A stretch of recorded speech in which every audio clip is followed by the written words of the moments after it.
Welcome along to the Matchbook Weekend Football Podcast. I'm your host, Daniel Hussey, and joined as ever by Mark O'Haire and Adrian Clarke. And we're quite excited for Premier League Game Week 2. It's kicking off big time. The season is getting into gear. So plenty of stuff to be aware, not just for this podcast, but on the Matchbook Betting Exchange. And we also have a special podcast bet builder, which I'll get to in just a second. But for those listening on your preferred podcast platform, do hit that follow button. The easiest way to know when that's in your feed. Like and subscribe if you're listening or watching on our YouTube channel as well. Timings for all games are available in the description for anyone that wants to go back and forth, or if you just want to preview one game. And insights.matchbook.com, that'll all be updated come Friday afternoon.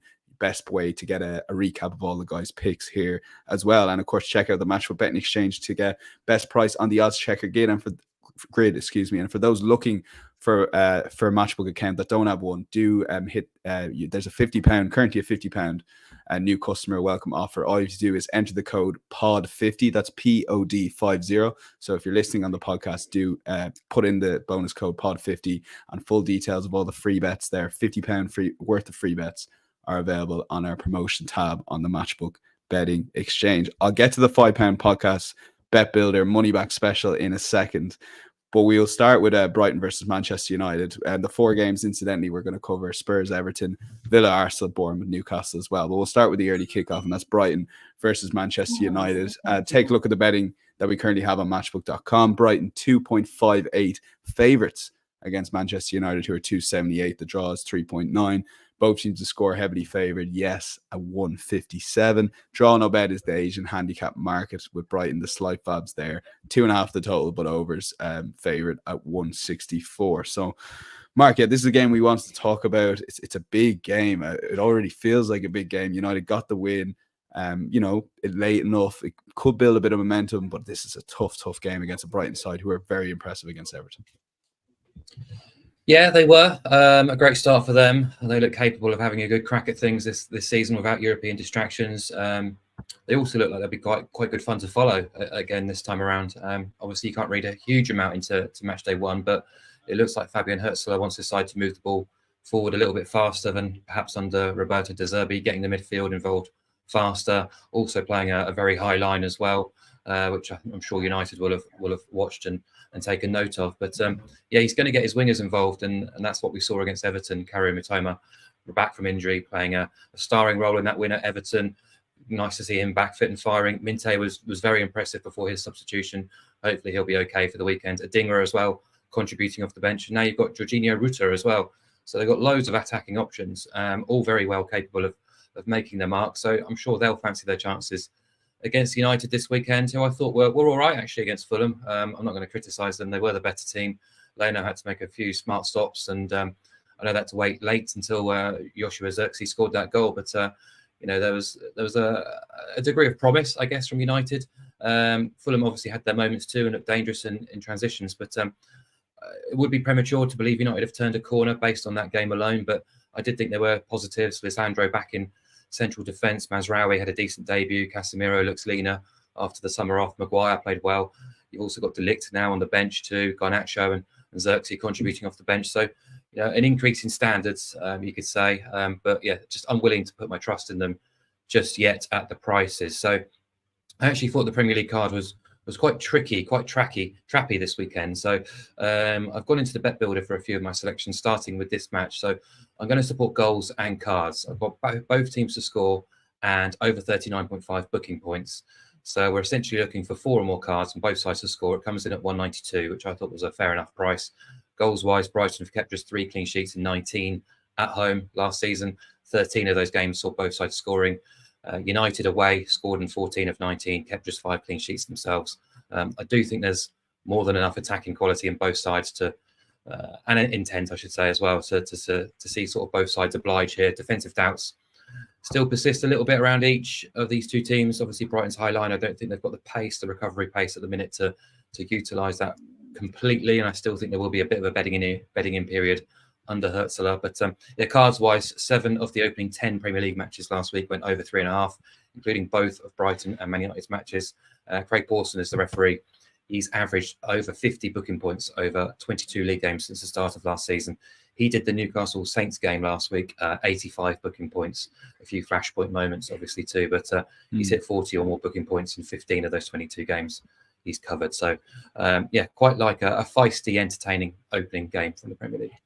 Okay, so Mark is with both teams to score and over 39.5 booking points on the Matchbook Bet Builder. Adrian, this is going to be our podcast Bet Builder £5 special, but a bit on Manchester United. A lot of United fans think it is going to be different this season. What do you reckon? They were much better without the ball. I thought they pressed well, but then again, they should have pressed well because it didn't have a striker. You know, they're 4-2-4-0. Which I thought was an odd selection, but I guess ultimately it worked, bringing Xerxes off the bench to add a front man, and then he won them the game. But yeah, 4-2-4-0. It's a quite a pragmatic formation to start the season with at home against Fulham. So yeah, it didn't surprise me. You know, with an extra midfield in there, that they were harder to play against, and that side of it was good. They did look hungrier. They did look good, but I have to say, I'm not quite as hot on them. I worked on the game. I commentated on it. And they created some good chances, the best chances of the game. But I think in general play between both boxes, Fulham were maybe better than them. Certainly were in large parts of the second half, where they sliced down the middle when Casemiro tired. Casemiro's great for an hour, but then he tired. And Mainu, for me, is just not a defensive-minded player. Yet that can do that job on his own. So I thought that Fulham, if they had a bit more punch, should have scored 2 or 3 goals in that game. So I'm not quite as sold on United. Xerxes did look good, I must admit. Let's see. This is a tough game. I think it's a really tough game. United didn't have a very good record away to better teams last season. I know that Brighton weren't in the top 10, but I see them as definitely a top 10 this season. Well, United lost 8 of 10 away to sides in the top half last season. Goal difference was -13 as well. So look, this is the kind of game they were losing last year. And based on what I saw of Brighton at Everton, and I know it's Everton, it's a bit different, but what I saw of them, I think Brighton will fancy their chances here. Didn't face a shot on target after the 4th minute. Brighton in that game. Yeah, the high line is maybe going to be an issue against quicker teams. But the way they pressed, the way that they worked was incredible. They ran over 3 kilometers further than any other team on match week 1. They ran 12K further than Everton. It's extraordinary in terms of the athleticism they got in that team. I thought Weaver was great in central midfield. Excellent player. Movement from João Pedro and Welbeck was excellent. They sort of rotated the strike a little bit, and the wingers were fantastic. So yeah, I think Brighton on home turf, new manager, buoyed by that win, can give United a really tough game here. It's not a gimme, of course it's not, but at 2.58, I'm going to back the Seagulls here. I think they can do it. Okay, yes, that's Adrian going with Brighton. Mark with both teams scoring over 39.5 booking points. Normally we pick a podcast selection, but now until the end of the season, every week we're going to have a podcast bet builder where you can get your money back on Matchbook up to £5 as a free bet. So we're combining all 3 of the selections in this game, and that gives us a lovely juicy price of 4.6. That's Brighton to win. Both teams are scoring over 39.5 booking points. All you have to do is put that bet on. You don't have to opt in. New customer, existing customers, it's £5. It's a bit of fun on a Saturday afternoon, and maybe get your weekend off to a good start, risk free. So yeah, 4.6.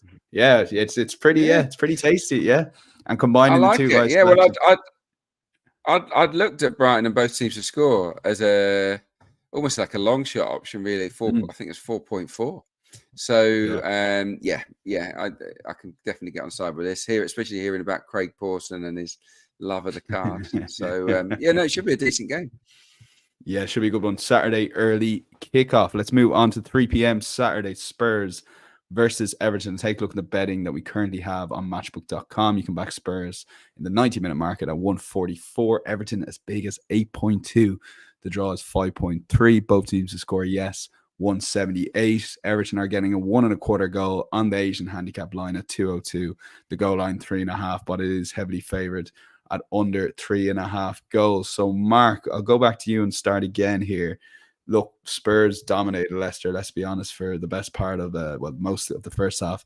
But Leicester got that result, and it almost feels now Spurs, not again a must win because it's so early on in the season, but they would really expect to win this game at home.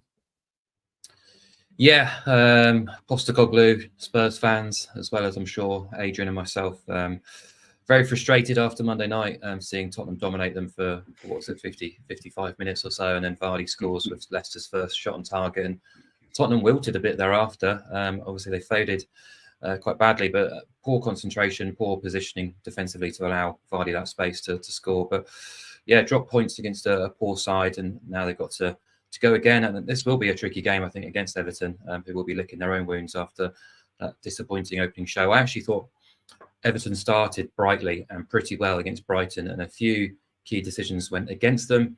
They weren't able to finish their opportunities when they did create them, were pretty wasteful. Obviously, the penalties overturned, but once that opening goal went in, they crumbled, quite alarmingly so as well. And the issue they have now is defensively. So if Jared Braithwaite isn't fit enough to feature, you've got two fairly immobile central defenders in Tarkowski and Michael Keane, and you're down to the bare bones at right back. So Ben Godfrey was sold in the summer, Seamus Coleman, Nathan Patterson are injured, Ashley Young is now suspended. It's going to be a bit of a patched up defence come Saturday. So you wonder if Mason Holgate comes in at right back, or they bring Jake O'Brien into centre half and move maybe Michael Keane across. Who knows, really? But I was surprised to see Jesper Lundstrom on the bench as well. Maybe he needs a bit more game time in pre-season, or not pre-season, but in terms of his training off the field. But I think he'll be a good addition, a smart pick up midfield. So we might see a bit of an overhaul from Everton. I'm not really sure what to expect, to be honest. But yeah, sort of playing captain obvious, they need to improve standards, because Spurs' strength is in forward areas, especially down that left-hand side, which would be a massive concern for if you're an Everton supporter coming into this game. So, I was actually contemplating sort of getting with Everton with a big handicap start here, because last season they had some pretty poor results-wise against the top 8, 1 point and 7 losses, conceding multiple goals in 7 of those 8. But they did play very, very well away at Tottenham. They lost that match 2-1, but they deserved something out of it. And they played Tottenham at Goodison Park and gave them a really good run for the money too. So perhaps there might be something head-to-head here with Dyche and Postecoglou, which gives them a little bit of an edge. But ultimately, you look at Everton away last season, 33 goals conceded on the road. That's just not quite good enough when you're playing a Spurs side who won 12 or 14 at home to teams outside of the top 6, scoring twice or more in all 12 of those victories. So as I said on last week's show ahead of Monday night, if Spurs scored twice against Leicester, I see them winning the game. And I think the same applies here, in fairness. So whilst I didn't really want to be with Spurs massively here in terms of the prices, I think they are pretty short. I've just tried to sort of go into the bet builder and find something palatable to support. So Tottenham to win over 1.5 goals, basically Spurs to win by any scoreline that's not 1-0, and over 29.5 booking points with Anthony Taylor in charge. The average 51 booking points in 29 league games last season, and these two tend to be pretty feisty in midfield areas. So I can see it sort of. I can see a number of tackles and a number of cards being shown here, but I'm going to give Spurs just the edge, but I wouldn't say it's a strong opinion coming into this weekend, because, as I say, the match odds do not appeal for me with Tottenham.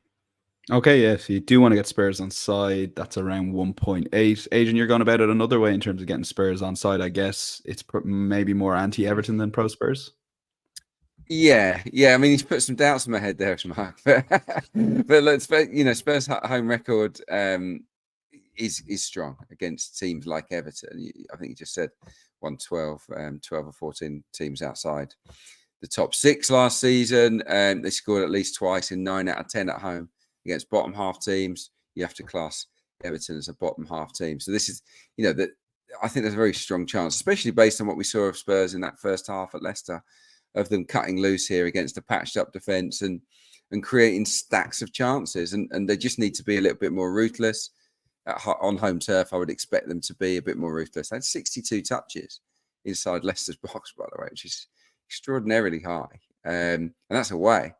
I think against Everton, they can pretty much replicate that. So, I expect Spurs to be stronger. They'll be smart. And they gave 2 points back to Leicester, didn't they? They gave 2 points away there. They should have been 3 or 4 up. And then, in fairness, they didn't. adjust very well to Leicester's aggressive approach in the second half. And Everton will try and bring the aggression. I think we all know that. And Mark's right to bring up last season at Goodison. That was where Vicario really struggled with the set pieces. They'll swing them under the crossbar and they'll really test him. I'm sure he's worked on it, but they will test him. My issue is how often are Everton going to get there?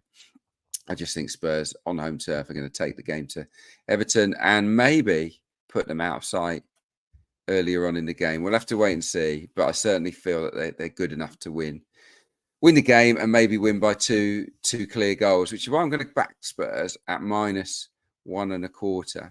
So if they win by 1, so if they win, but it's only by 1, we do get half our money back. But I think they can win by 2 here. I'm confident that they can. Like I said, I wasn't that impressed by Everton at all. It's a little bit samey. They lost, 4 of the 6 games they played away at the top 6 last year. They did lose by 2 or more goals, Everton. Spurs away wasn't one of them, but I think this year it might be. So, I think a smarting Spurs might just be too strong for the Toffees here. I'm backing them to win by 2 or more. Okay, yeah, pretty good case as well, Adrian. I'll lean towards that.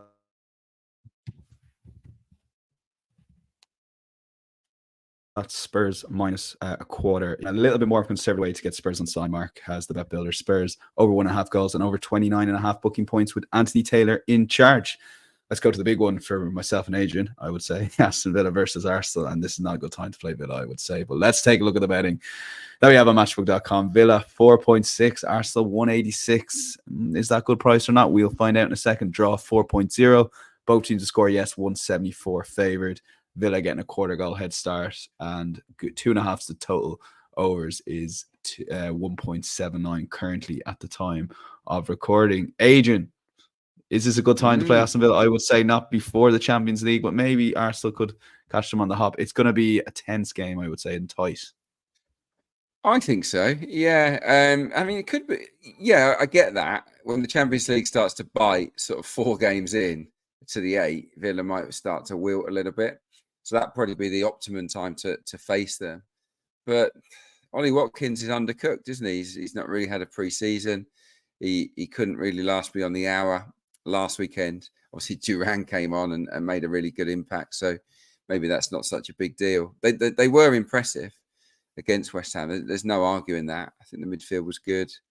They dominated the game. They were easily the better team. So, look, it's going to be a tough one for Arsenal, who obviously floundered against Villa last season. Didn't score in either game. Lost both games. And, we were speaking off air. I met the boys, Rice, Odegaard and Saka in midweek. And I asked them about this. And, I think it was Martin Odegaard used the word revenge. I think there will be, they will be up for this, Arsenal. Make no mistake. There's a very steely sort of nature about them. They're very businesslike in the way that they're, this has to be our year. This will be our year. Make no mistake. So I'm quite confident that Arsenal can go there and avoid defeat. But at the price, I can't back Arsenal here at that price. It feels too short. So I'm going to look at goals. I'm going to oppose them. Under 2.5 is my shout. 2.22. The last time I looked, you could get that on under 2.5. Last weekend, 70%. That's of seven games went under 2.5. So the average across the division was 2.1 goals scored per game, which is obviously way down on last season. I'm sure it will change and we'll have a bounce back, but it wasn't a flood of goals. Arsenal very solid, obviously 11 clean sheets on the road last season. They're capable, I think, of going there and keeping another one here potentially, or certainly keeping it down to 1.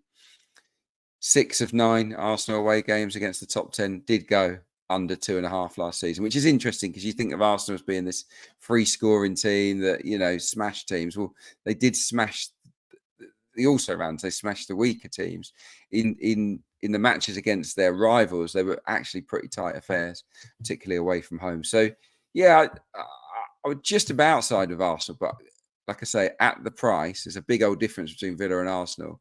I'm not getting involved in that. Mm. Just a simple under 2.5 goals for me at 2.22.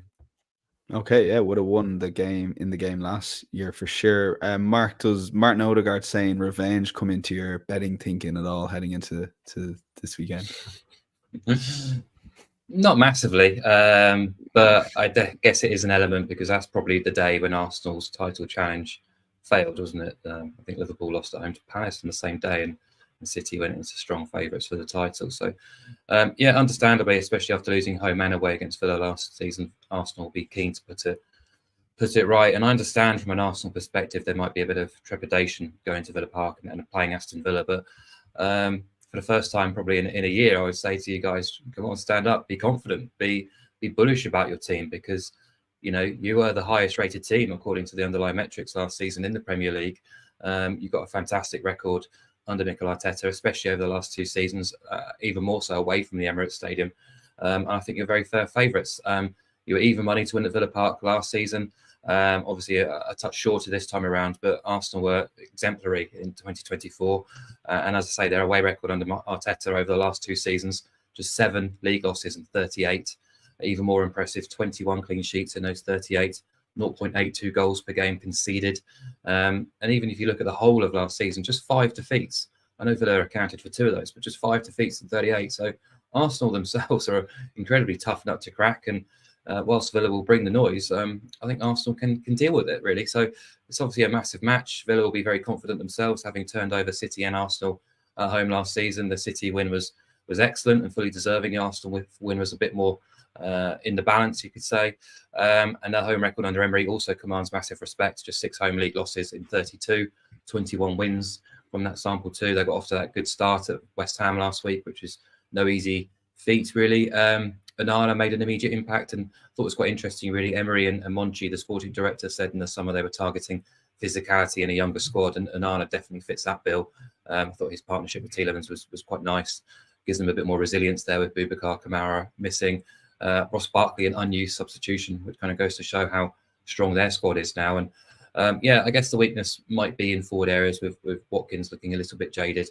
Duran, obviously, full of potential. Morgan Rogers is making an impact. They've got a big physical side now who are capable of doing the ugly side of things pretty well, but so can Arsenal. Arsenal can roll the sleeves up and mix it with the best. Defensively, we know that they're absolutely outstanding. They are the best rated team defensively in the Premier League over the last year. So they've got plenty of firepower themselves in forward areas. So Saka looked like he had the summer off really last week. Very lively, very impressive against Wolves. And yeah, look, Arsenal, despite sort of tripping up at Villa last season, did go to Anfield and the Etihad and get results. So, they shouldn't be sort of intimidated by going there this weekend. So I'm going to back them in the double chance market alongside under 3.5 goals. Similarly to Adrian, I do expect it to be quite a low scoring tactical encounter. 5 of Arsenal's 7 trips to the top 8 last year went under 3.5. Actually, all 5 of them went under 2.5. And for Villa, they were obviously involved in low scoring games against City and Arsenal here too. And it wouldn't be a huge surprise to see them set up similarly, reliant on the counter-attack and turnovers to get the best out of it. So backing this bet comes in at 192, and you'll get paid out if Arsenal win 1-0, 2-0, 3-0, or 2-1, or the match ends 0-0 or 1-1. I do think the draw is a big runner.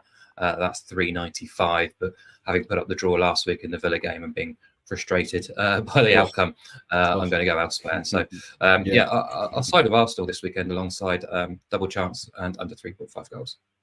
Yeah, Adrian, come in. Yeah, sounds good to me. I'll take that all day long. For 3 of the 4 halves against Villa last season, Villa held their high line that we've seen regularly, and Arsenal did get in, particularly in the first half at Emirates with Havertz making runs from deep, and Arsenal should have scored a number of goals. What Villa did in the second half at Emirates, where they were so good, where they scored their 2 goals, is that they kind of dropped their line a little bit and they played much more cautiously.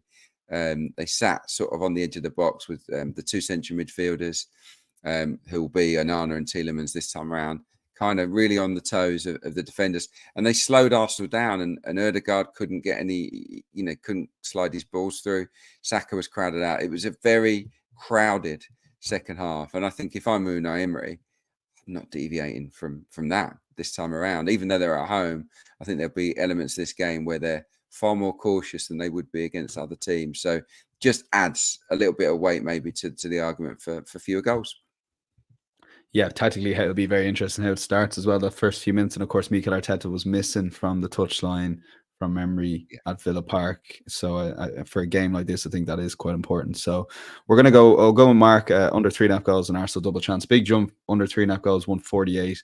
If you include Arsenal double chance like Mark has on the bet builder, you're getting 192. So it does seem quite a big jump to me. Let's move on to Sunday's games, and the first game on Sky is Bournemouth versus Newcastle. Let's take a look at the betting that we currently have on matchbook.com. You can back Bournemouth. I'll get to those prices in a second, actually, Mark. I might go to you first. You're siding with Bournemouth. You've been impressed with their transfer business in the last week or so.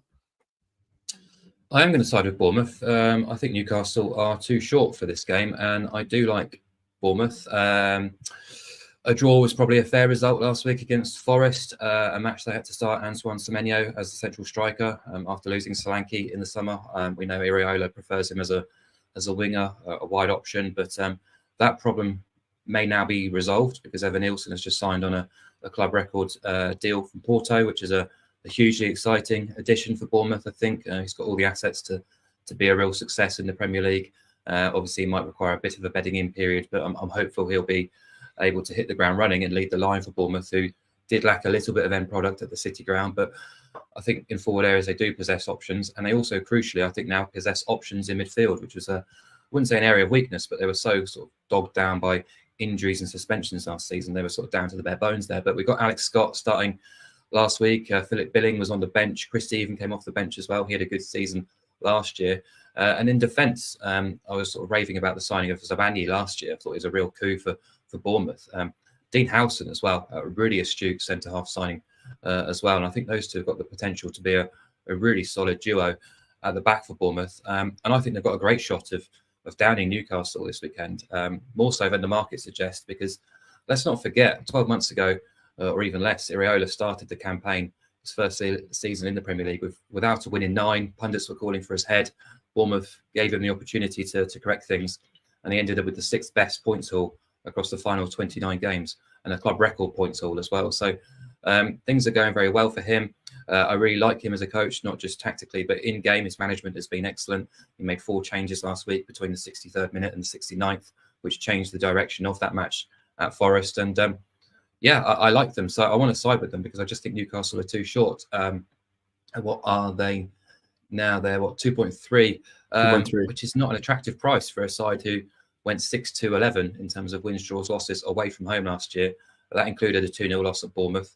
I think it was quite a frantic 2-2 draw at St James's Park between the two teams as well. But exclude the bottom 5, and Newcastle went 2-10 on the road last year. So 10 defeats from 14 away from home. It's not enough to warrant them to be 2.3, especially now with Fabian Schär suspended, especially with Sven Botman still injured. So that's 2 key centre-halves absent. I thought Saints were the better side before the red card and absolutely after the red card last week. Second half, they completely dominated. Newcastle had to dig in and really grind it out, and credit to them for doing that. But they could have had few complaints if they'd lost that match on the balance of play. I thought Guimaraes and Gordon looked understandably a little bit off the pace, a little bit jaded after busy summers. I guess the big positive for Newcastle was having Joel Linton back in midfield. Adds so much balance to that midfield and a real physical presence, and he made his presence known in both boxes, really. But I've got high expectations for Newcastle this season, long term, but this just feels like a good opportunity, I think, to oppose them at the prices. So I'm going to back Bournemouth plus half a goal. Comes in at 176, I think it is. Just need Bournemouth to avoid defeat and get paid out at that price at home to Newcastle. I think that's a really nice angle to take. Yeah, 175. So we'll lock that in. Bournemouth effectively double chance on the Asian handicap market. You're looking for Bournemouth plus 0.5. Adrian, you essentially disagree here. So make the case for Newcastle. Well, it was more of a case that I found this a really tricky game to call. I think, Mark's terms trappy. He's probably apt with this one because I don't feel like Newcastle season has started. Okay. Yeah, they had a questionable opening 25 minutes where Southampton might have been the better side, but ultimately they did win the game with 10 men, which I think is a good sign, a very good sign actually. I just don't think you can judge them too much on that performance because of the 10 men, because of the situation. they have a stronger team, a stronger starting 11 than Bournemouth.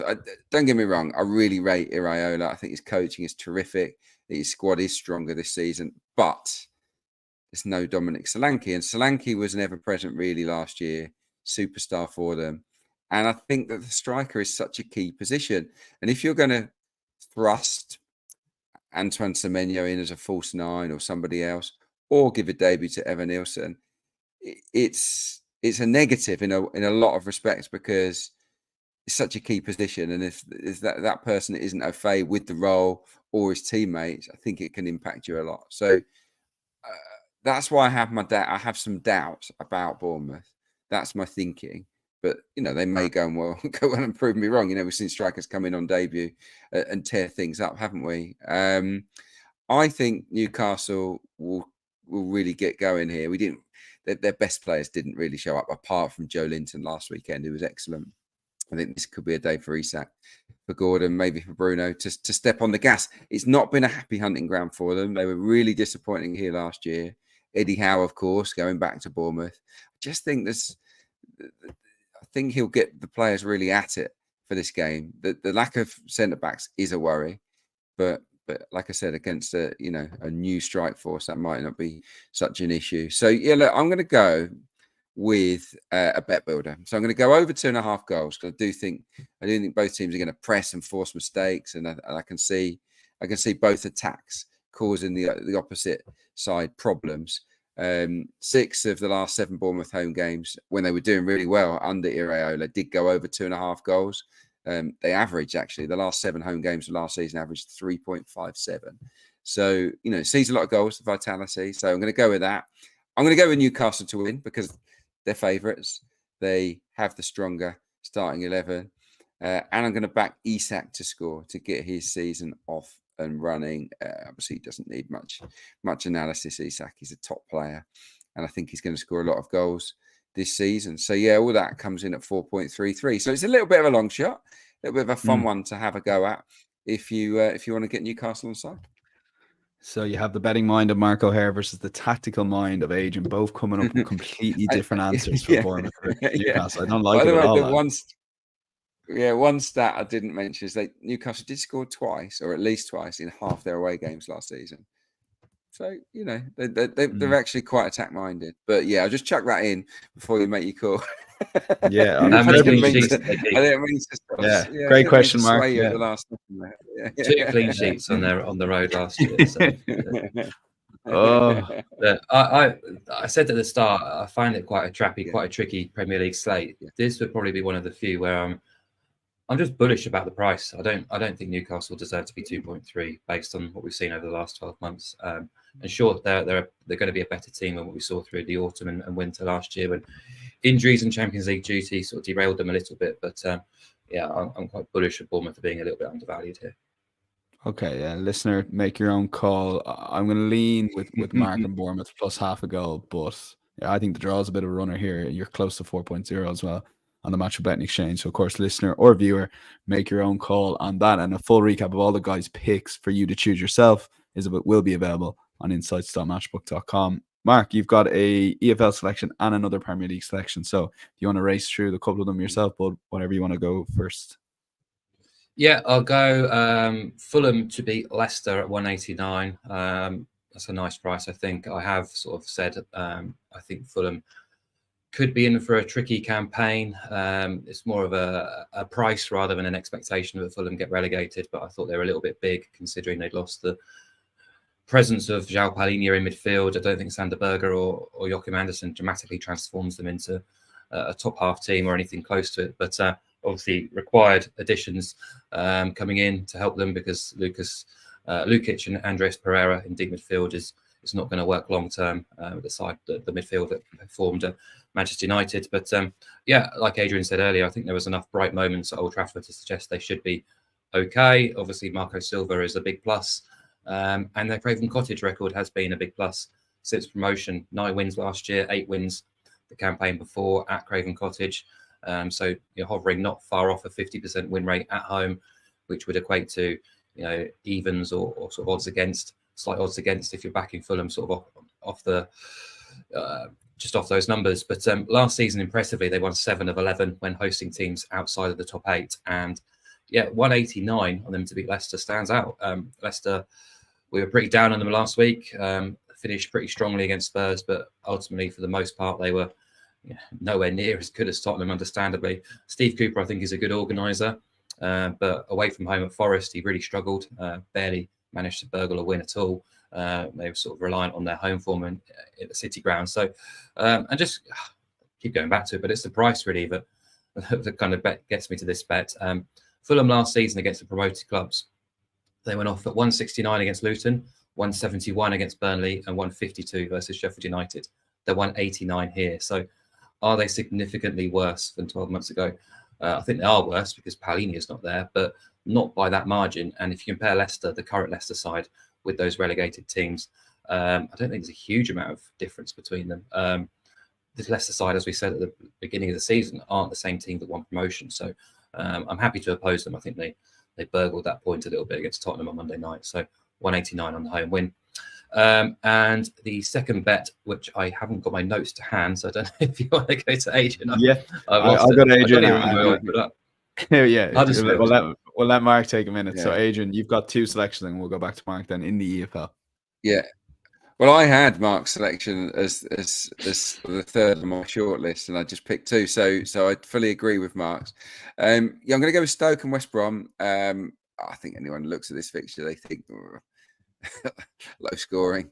I'm going to go with both teams to score no, which is 1.95. Both teams to score has only landed in 46% of Championship matches so far this season. We've seen quite a lot of goals. 3.25 is the average, but a lot of blanks, a lot of clean sheets actually in the opening weeks. And these two know how to keep them. They also know how to draw a blank at the attacking end of the pitch as well. Stoke at home.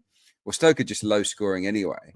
Have been for a long time. I don't think they've really addressed that well enough in the market just yet to give the fans optimism that things will change. And they blanked in 10 of 23 home games last season, which is really poor. They did keep 9 clean sheets at the Bet365 as well. So look, a lot of low scoring games at that ground.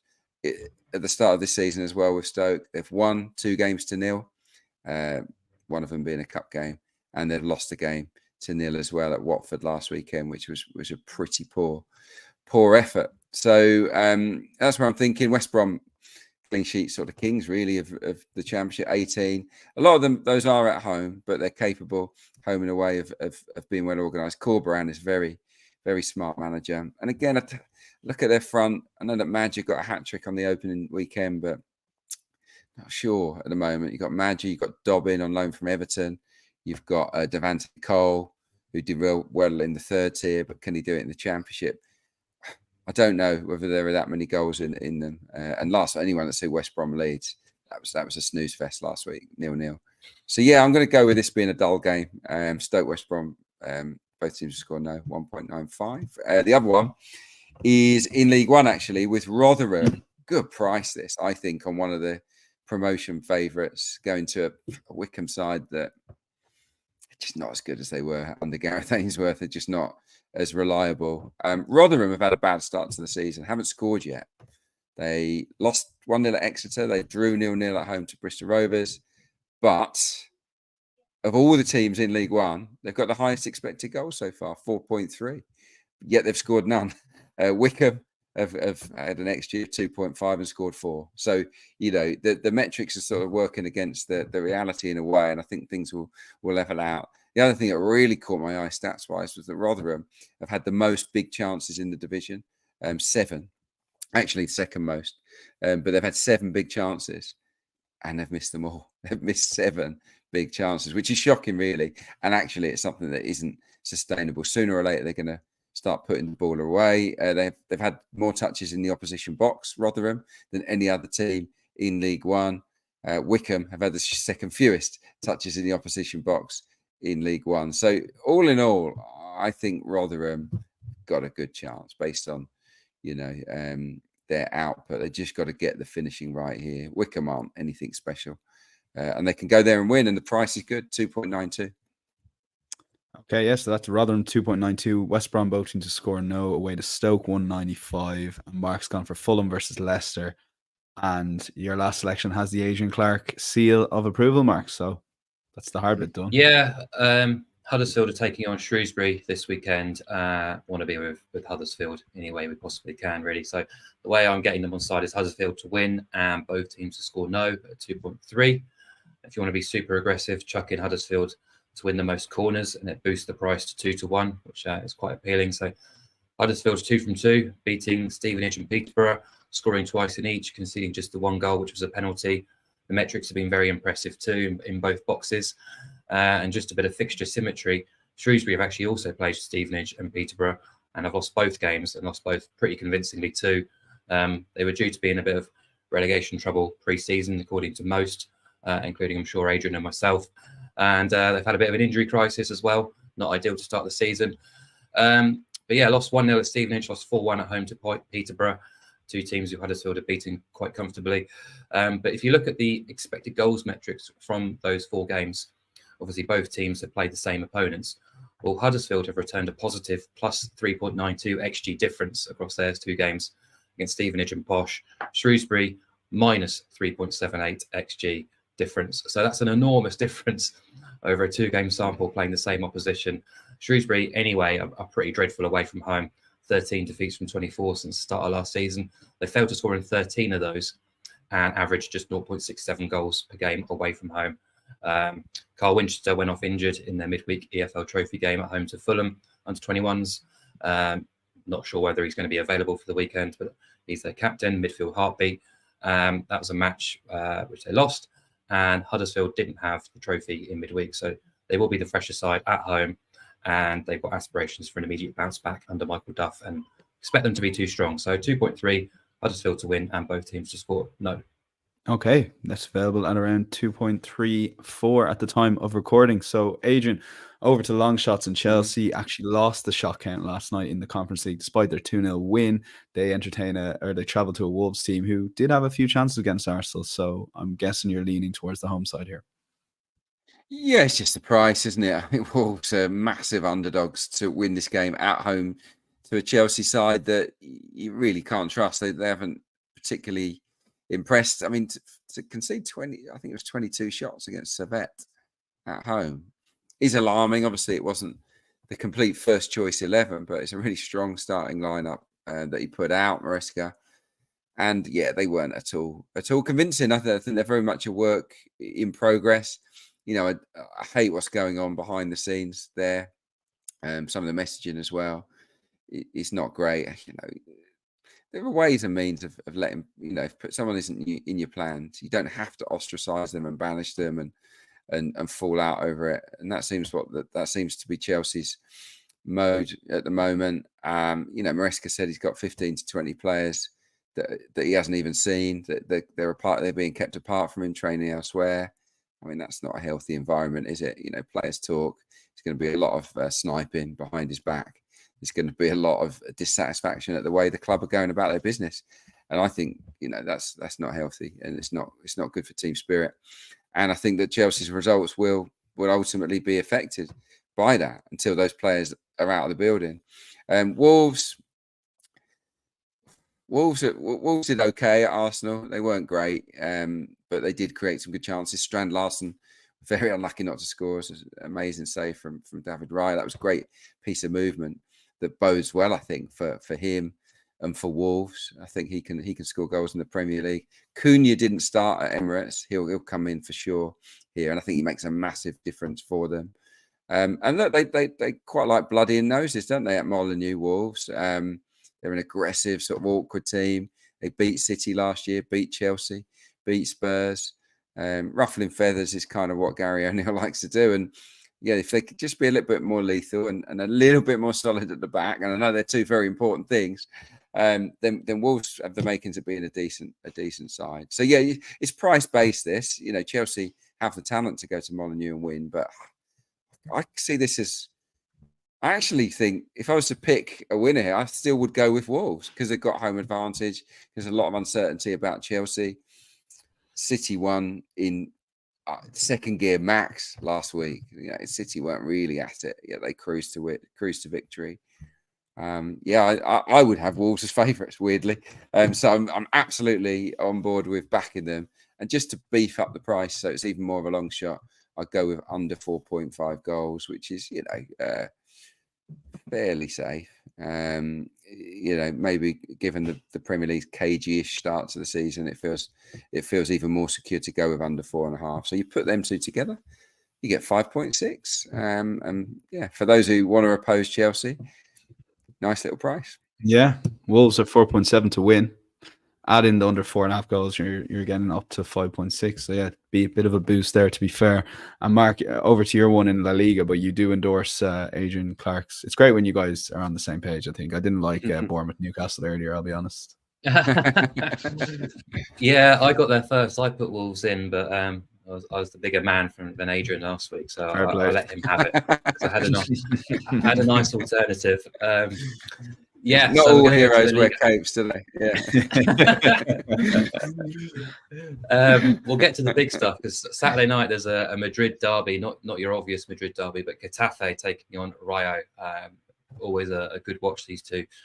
Sort of the sort of smaller clubs in Madrid. Getafe had a difficult summer, plenty of outgoings, not a huge amount of quality coming into the club. A very small squad. They weren't able to fill their bench away at Athletic last weekend, where they picked up a really creditable 1-1 draw into typical Getafe fashion under Jose Bordalas, 4-5-1, quite ugly. But yeah, they had basically no available strikers last week. So Bordalas experimented by using their Nigerian defensive midfielder, Chrysanthus Uche, as a makeshift striker. He's only 21, but he's a huge presence and was a huge presence in the box. Scored the goal that actually earned the point for Getafe last week. And he's set to start an attack again this weekend against Rayo for the derby. So he's priced up as a midfielder, not a central striker for a team who are, 2.6 to win the game. So he's 7.5 to score at any time, and that's just the wrong price. Any player starting up front for a side who are around about 6-4 to win should not be 7.5 to score. His story is really quite remarkable, really. 2 years ago, he was putting up highlights of his games in Nigeria online to try and get picked up by someone. Eventually, Moralo, a fourth-tier team in Spain, took a chance on him. He impressed as much to get signed by Quetta, another side in sort of the regional leagues in Spain, but they paid €800, 800 rather than 800,000, literally €800 for him. And he impressed. So Getafe in February thought he was worth a punt and paid €500,000 for him. And fast forward to the summer, he's basically putting in a bit of a starring role. He scored in the last pre-season friendly as well, playing out of position. A big boy in forward areas. Getafe do like to get the balls into the box, and 7.5 for him to score against a Rayo side who will be bottom half material this season. Just wrong price, and just an opportunity like we can get early season to get a player sort of playing out of position or in a new role. So if he continues to play up front, he will not be 7.5 in a couple of weeks. Yeah. I really like the case. Yeah, that's case of the day so far. Mark, really like it. Great story too. We'll move on to best bets. Mark, throw it straight back to you. Your best bet here is coming away from Europe, so take it away. Yeah, Brazil, Fortaleza to beat Corinthians alongside under 4.5 goals, under 5.5 goals even actually, 186. On Sunday night, Fortaleza have had a busy few weeks competing in the Copa as well as obviously Serie A in Brazil. So have Corinthians too. So both teams might be a bit leggy. Both are involved in midweek action. Corinthians played on Tuesday, went to extra time and penalties. Fortaleza played on Wednesday and got the job done anyhow. But domestically, they've never won the top flight title in Brazil, but they're 1 point off the title, 1 point off the top with a game in hand at this stage. They are the best performing home side in the division, 9 wins from 12, just 6 goals conceded at home as well. If you look at the underlying metrics, that's no fluke. They're ranked second on expected points at home. And you look at their record when hosting teams outside of the top 8, 7 wins from 8. Playing a Corinthians team who are enduring a really awful campaign. They've won the title 7 times, but they're in danger of going down this year. They're in the bottom 4, 4 wins from 23 in the league. Away record is the worst in the division, 1 win, 8 defeats from 12.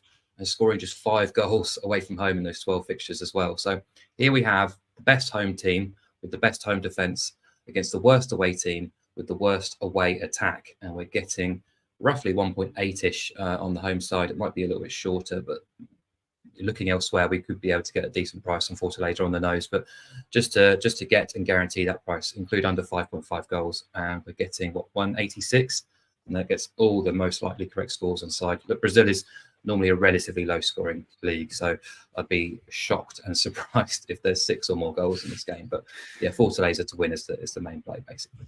The problem with working with Mark O'Haire, a lot of his prices go very, very quickly. The air price when we put it in at around 167, but Mark had it at 1.8. But at the time of recording, yeah, so we locked that in as 167, but it was a successful best bet. So make sure you're nice and quick with some of Mark's selections, particularly outside the big 5 leagues. Adrian, big. Well, I'll be honest, you were absolutely robbed, mate, last week in your best bet, Tottenham and over 1.5 goals. I mean, at halftime, I was like 101. So take it away this week. So I think you're doing all the right things. Yeah, I think so. Yeah, we got some winners last week, but yeah, that best bet was annoying because Spurs should have been out of sight. It was crazy. But does anyone think Liverpool aren't going to beat Brentford at home on this weekend? Is it Sunday? I think. I don't think you find many people backing them to drop points. So yeah, Saturday. So I'm going to go with Liverpool, who are really short, 1.26 to win the game, but under 4.5.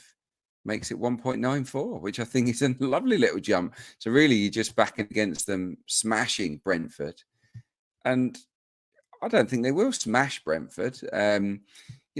Thomas Frank's team, pretty well organised, aren't they? They don't get annihilated too often. Rarely get thrashed. I think 10 of their 12 away losses last year were under 4.5 goals.